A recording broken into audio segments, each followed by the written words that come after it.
imagine you're black in this position, it's your turn.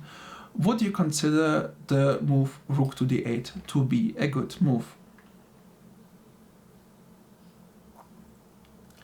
Now the answer. If all of your explanation is yes, it is a good move because it is positionally sound, well, that's completely true, but the issue is playing these moves might still hurt you if you miss or blunder something. And playing rook fd8, you need to be wary of the move knight to e5 with a double threat of queen takes f7 and knight takes d7, winning in exchange. So if you haven't spotted the move knight e5 at all, well, then you failed this exercise. If you have spotted it, well, then what's your answer? If you have answered that rook d8 is bad because of knight e5, then you missed also something. Since rook d8 is actually the best move, even though white can play knight e5, because the variation isn't over, you need to start with checks first, and there is actually a pretty interesting check, and this is knight to f4. Or even knight to e3, but it doesn't matter. So we check white, so he doesn't have the time to do anything. He has to take our knight, and then we simply take the queen with a check again. And what we gained in the end is that the queen isn't protecting the rook any longer, and we can just take it, and we are up in exchange in material. That means that playing rook to d8 is actually setting up a trap for white to lure him to play knight e5. Actually, this is what white did in the game, and black won by the way that you have seen.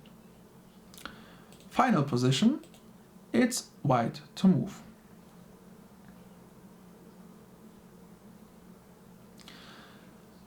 Now the solution. As always, we are trying for checks first, so bishop takes h7 is a check, but black takes back, and it's not obvious whether white has won anything with this continuation. So maybe let's go to the captures. And if you consider the captures, there's 1, 2, 3, 4.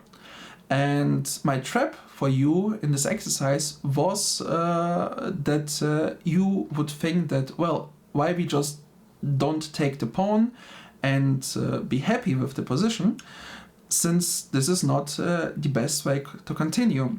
And the right solution is actually knight takes h7, and the whole idea is to lure away this knight from f6 to trap black's queen.